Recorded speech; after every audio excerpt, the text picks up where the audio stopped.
gloire soit rendue à Dieu. Le Seigneur nous a encore donné de nous retrouver ensemble. Et tout ce qui a été fait depuis le début du culte jusque-là nous encourage et nous exhorte à nous attacher à Dieu. De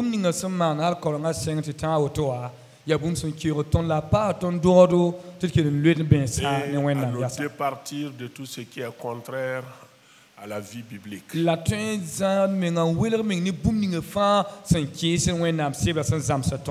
Et si vous vous souvenez, la leçon a parlé des divisions où l'apôtre Paul demandait aux chrétiens de s'éloigner de telles personnes. Nous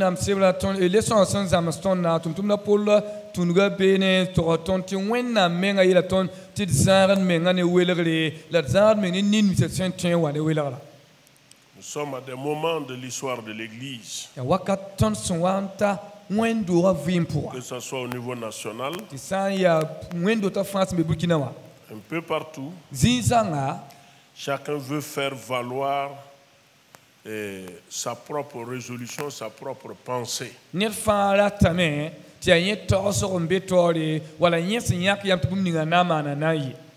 C'est la parole de Dieu qui doit être primordiale.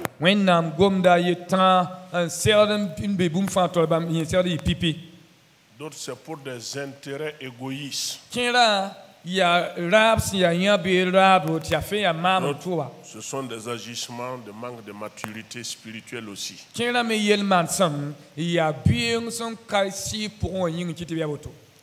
Efforçons-nous de rester dans la parole de Dieu. Alors ce matin, Dieu me met à cœur que nous méditons sur le verset 8 du premier chapitre du livre de Josué. Le verset 8 uniquement. Et j'étais très content quand le coordinateur du jour a demandé aux uns aux autres de présenter leur Bible.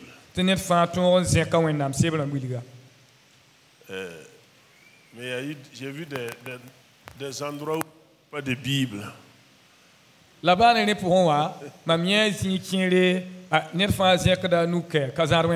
Efforcez-vous d'avoir la parole de Dieu. Je n'ai pas utilisé l'électronique, non. Je ne suis pas contre cela. C'est de partir du papier, je ne suis pas contre. Je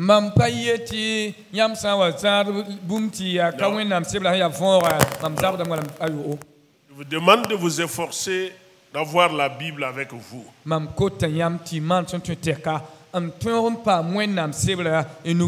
n'est point une honte de tenir sa Bible pour venir à l'église, ou même en circulant dans ma voiture ou sur ma moto dans mon sac, la Bible doit s'y trouver.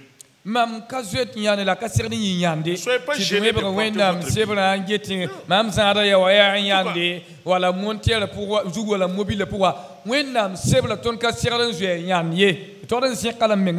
Quand vous rentrez dans mon bureau ici, vous allez voir les Bibles qui sont là-bas.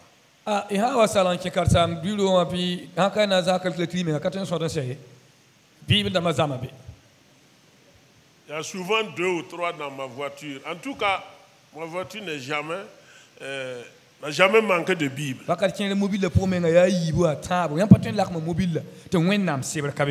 Dans ma chambre, il y a près de 3 Bibles là-bas. Et dans le salon, il y en a. La Bible est là partout. C'est notre vie, il faut la voir. On porte d'autres choses qui n'ont rien à voir, on se soucie de ça. Si quelqu'un oublie son portable, tout de suite, il va commencer à courir. Même s'il est à la porte de l'église, il va courir et partir à la maison. J'ai oublié le portable. Oh, non. Je ne peux pas faire 5 minutes sans le portable. Alors que s'il oublie la Bible, il dit, bon, quand on va donner la référence, je vais écrire, on va aller lire.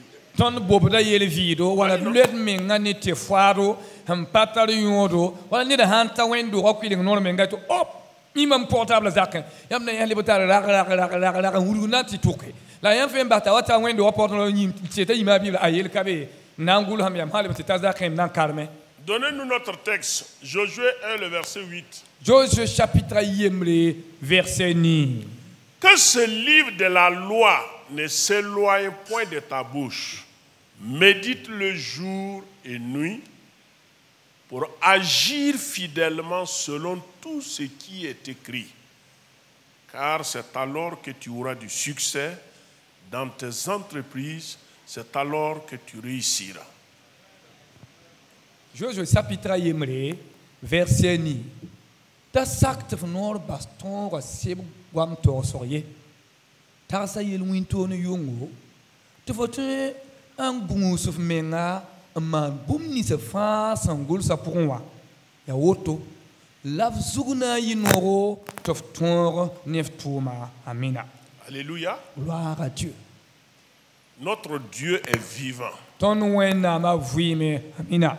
Parce qu'il est vivant, nous aussi nous sommes vivants. La Bible dit que c'est en lui que nous avons le mouvement et l'être.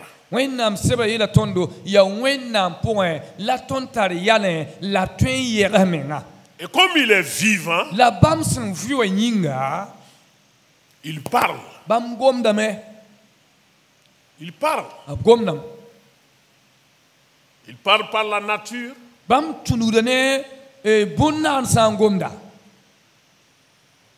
Mais il nous parle directement par sa parole.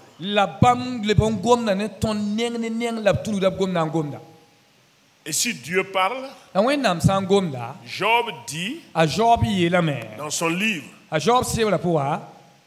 il dit que non, si Dieu parle, c'est pour notre bien. Est-ce que nous sommes convaincus que quand Dieu parle, c'est pour mon bien? Il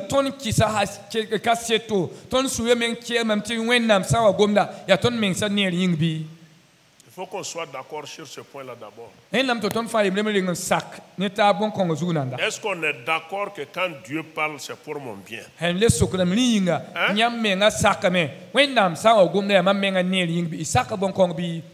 Même si souvent Dieu hausse le ton, ou du moins Dieu utilise un langage qui est comme un fouet sur notre visage.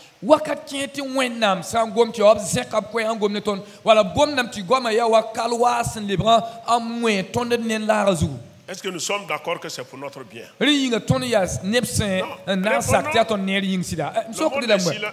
le monde est silencieux. Est-ce que nous sommes d'accord? Hey.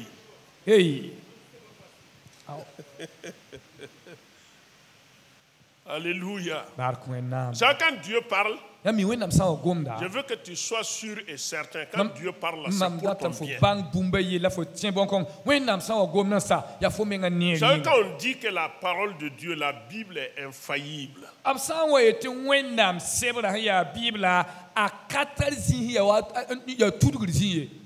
Elle est infaillible. C'est que vous croyez en la Bible ou que vous ne croyez pas à la Bible, vous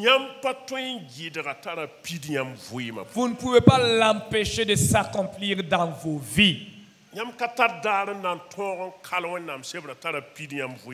Vous n'avez aucun pouvoir, aucune capacité d'empêcher la parole de Dieu de s'accomplir dans votre vie. Mais le problème maintenant, son accomplissement serait pour mon bien ou bien serait pour mon malheur. C'est là maintenant le choix à faire, la décision à prendre. Alors si Dieu parle, il te laisse la responsabilité. Je vous propose comme thème la marche de la victoire. Oui, la marche de la victoire. Qui ne veut pas remporter la victoire dans la marche de tous les jours? Anna soba a beun vient fa vi ma poa a palatana pam tore a tiena pour la wakat fa. Qui veut rester dans ce monde qui est comparé à un désert affreux? Qui veut rester ici? Anna soba la natna pa duni konga ob so makane wero sia bi ro wero ya wala winto an soba natna pa benoa. Qui veut vivre et ne pas atteindre l'objectif de Dieu?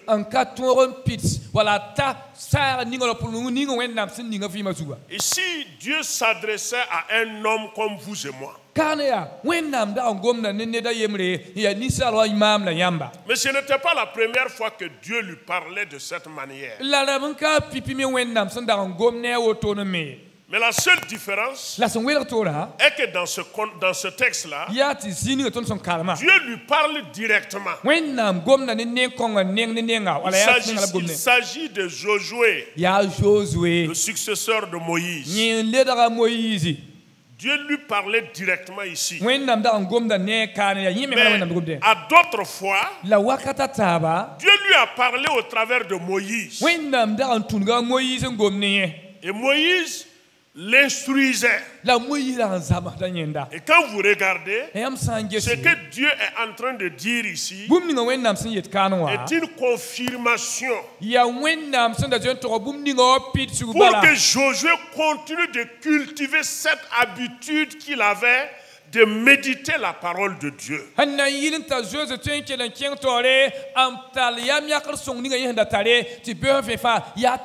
Parce qu'il a suivi Moïse. Quand vous lisez le livre de l'Exode, lors de la première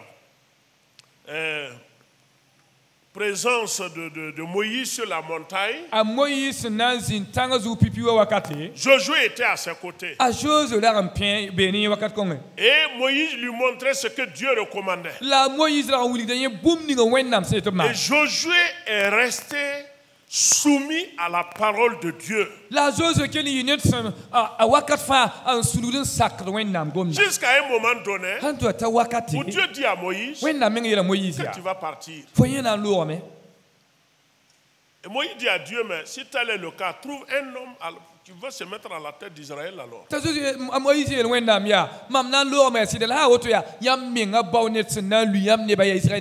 Et Dieu lui dit de choisir Josué, fils de Nun, celui en qui demeure l'Esprit de Dieu.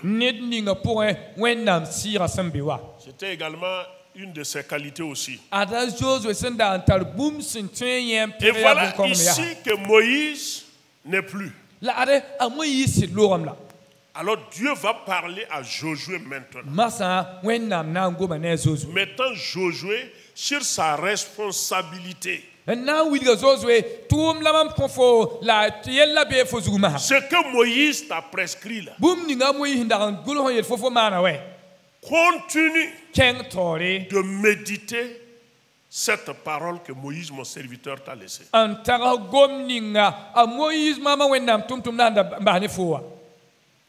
Il n'y a pas une autre parole qui va te donner la réussite. C'est la parole de Dieu. Et la parole de Dieu est éternelle. C'est pourquoi il a dit à Josué, Josué 1:8, comme on était en train de lire, il dit là-bas que ce livre de la loi ne s'éloigne point de ta bouche.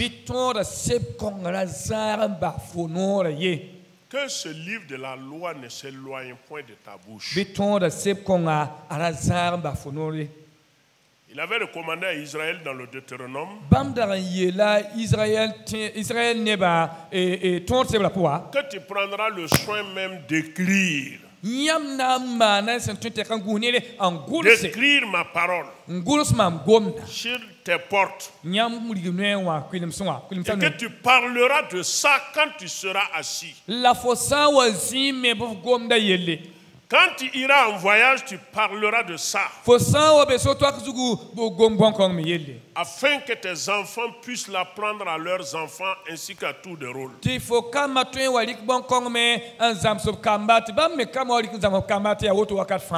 Regardez de nos jours. Je prends un exemple. Je n'ai pas dit à tout le monde de faire ça.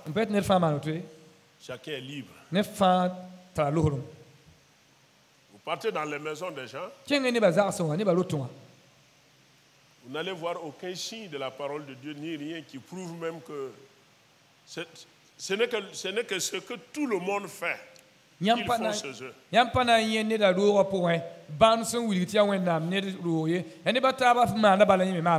Mais ce n'est pas un problème. Je ne dis pas que ça c'est un péché, loin de là. Ne vous condamnez pas, ne vous jugez pas. Je suis en train d'expliquer comment la parole de Dieu doit être au centre de nos affaires, au cœur de notre respiration. Moi,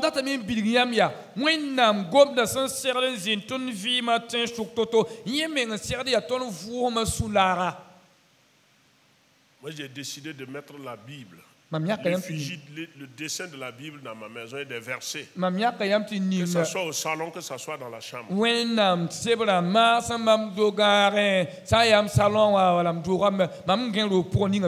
devant les portes. Nul va écrire des versets là-bas.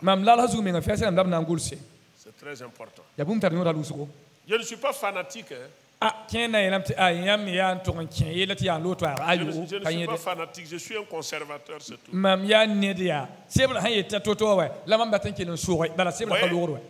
Dans ce verset, il y a 3 points que je veux relever. Et tous ces 3 points sont à la responsabilité de Josué. Et ma responsabilité est engagée ce matin comme la responsabilité de Josué a été engagée à l'époque. Il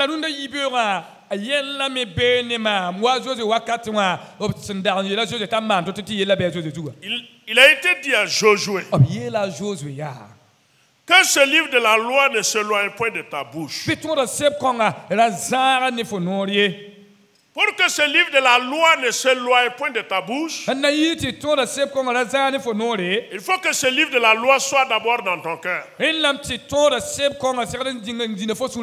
c'est de l'abondance du cœur que la bouche parle. Si la parole de Dieu n'est pas en toi, qu'est-ce que tu vas dire? Vous savez, devant les situations et les épreuves, quand les gens parlent, vous savez que la parole de Dieu, elle est présente en eux ou la parole de Dieu n'est pas présente. Je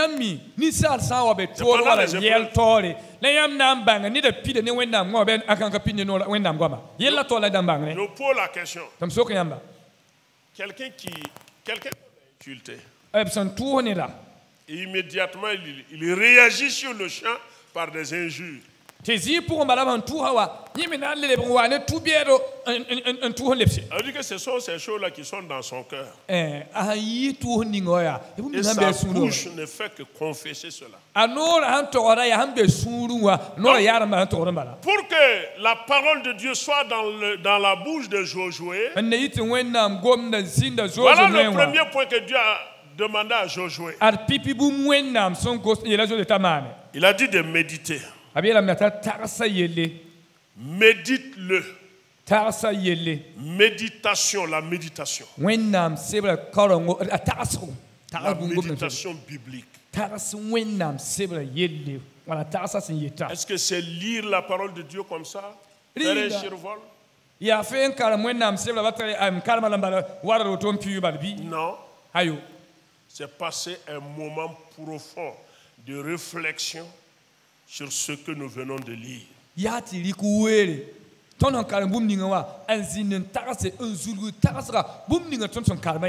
de voir les implications de ce que nous venons de lire ont sur notre vie.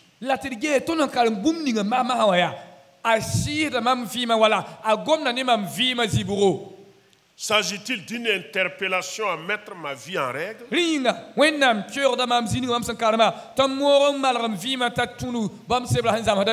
S'agit-il d'un avertissement? S'agit-il d'une instruction? Lorsque nous arrivons à discerner cela, qu'est-ce qu'il faut faire? Nous portons cela dans la prière.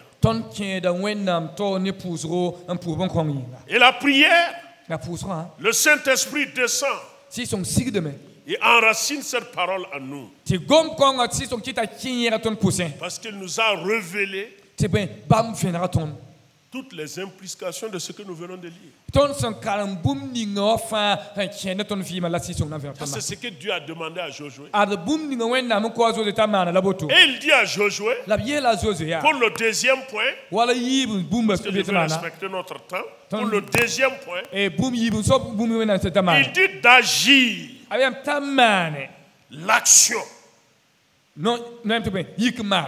Ce n'est pas d'éprouver des émotions, des sentiments de tristesse, d'avoir désobéi à Dieu et se lever à une fraction de seconde, on a oublié ce qu'on a médité. Non. Il faut passer à l'action. Mettre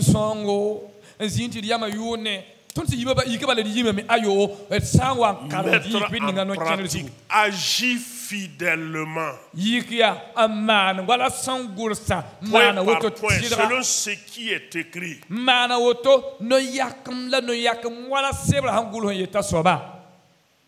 Méditer et agir,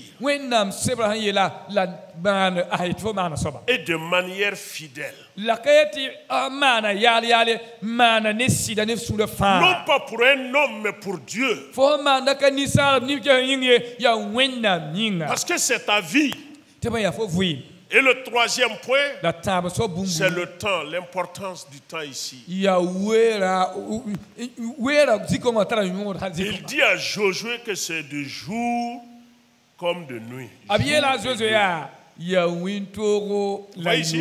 C'est pour dire que la parole de Dieu est le souffle de ta vie. Tu as besoin de vivre le jour comme le nuit, et comme la nuit.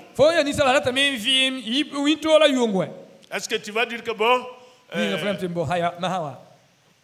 pour la journée ça va, mais la nuit, bon. Est-ce que tu vas accepter ça?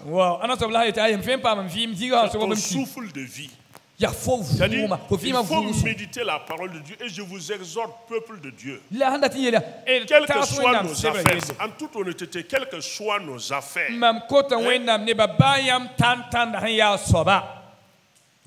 quelles que soient nos affaires, prenons le temps d'abord de mettre Dieu en première position. Mettons la parole de Dieu en avant.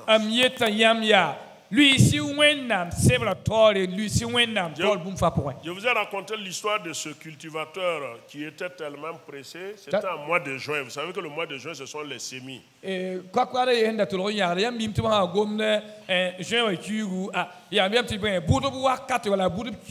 Normalement, à partir de 6 heures, tu dois être dans ton champ pour faire face aux oiseaux et consorts. Donc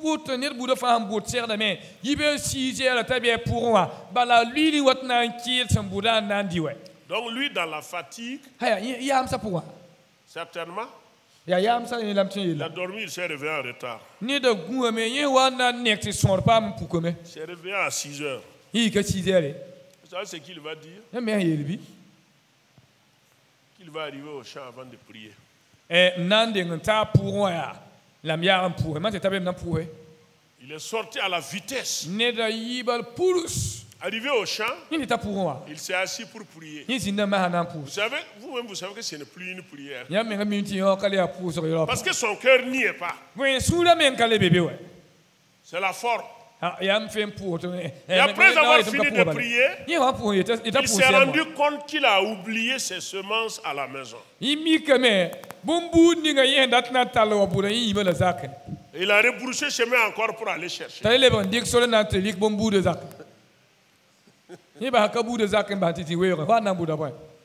Aménageons notre temps. J'insiste pour interpeller le peuple de Dieu. Les médecins peuvent nous donner des conseils sur ça, sur le nombre d'heures de sommeil convenable aux adultes. Ou bien. Il y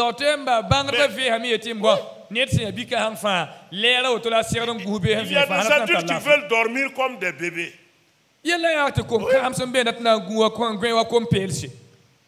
Il n'a pas voyagé, il n'est allé nulle part, il n'a pas passé une nuit devant le Seigneur. Mais à 9h, 10h, c'est lui qui tire toujours la couverture. Où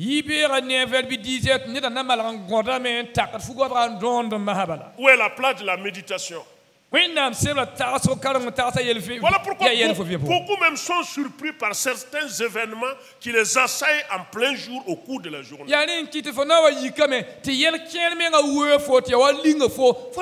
Puisque tu n'as pas eu le temps de méditer même ni parler à Dieu. C'est pourquoi il a dit à Josué que ce livre de la loi ne s'éloigne point de ta bouche. Que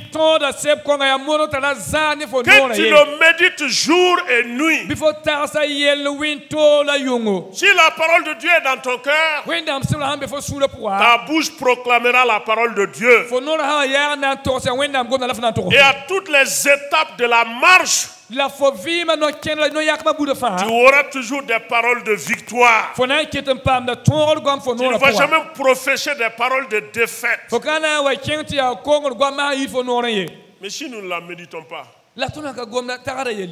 ou du moins si nous la méditons et nous refusons d'appliquer,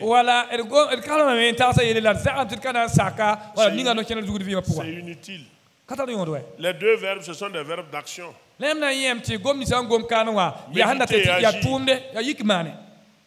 premier, c'est une action intérieure au niveau de l'esprit, l'âme. La discipline. Discipliner et taire tout bruit à toi et entendre la voix de Dieu qui te parle. Et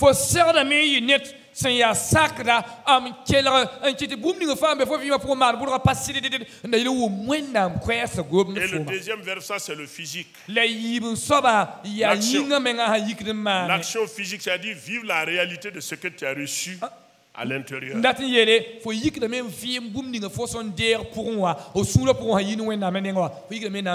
Et pour conclure, si les deux points sont réunis, de jour comme de nuit, l'apôtre Paul dit que tu es une lettre vivante. Tu es une lettre, quand on regarde ta vie, on voit la Bible, on voit la parole de Dieu.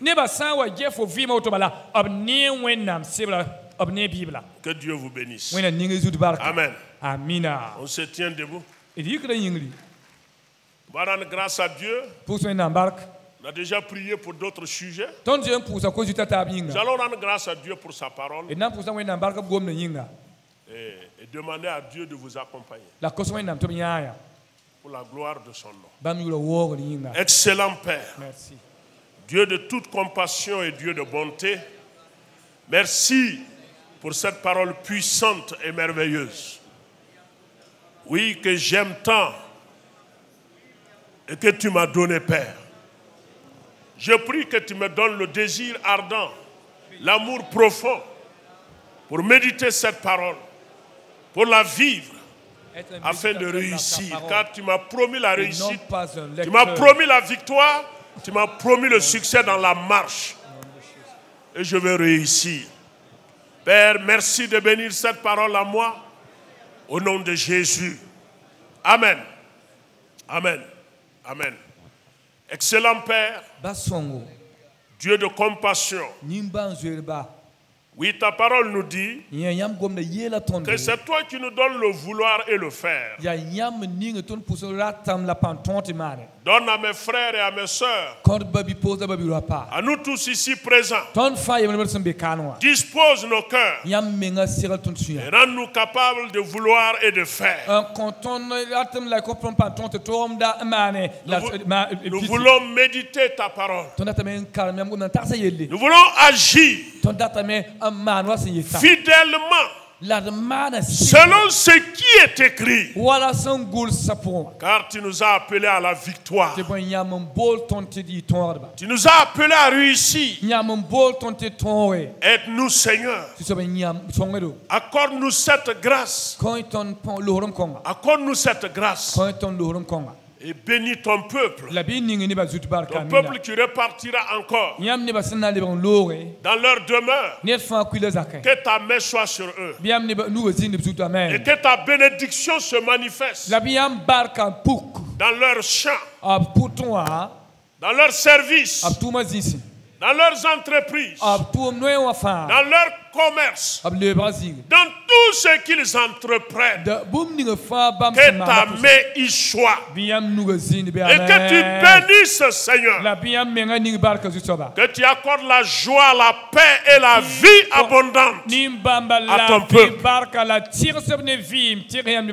Et que ce peuple réussisse. Au nom de Jésus-Christ. Amen. Amen. Que Dieu vous bénisse. Que Dieu vous bénisse.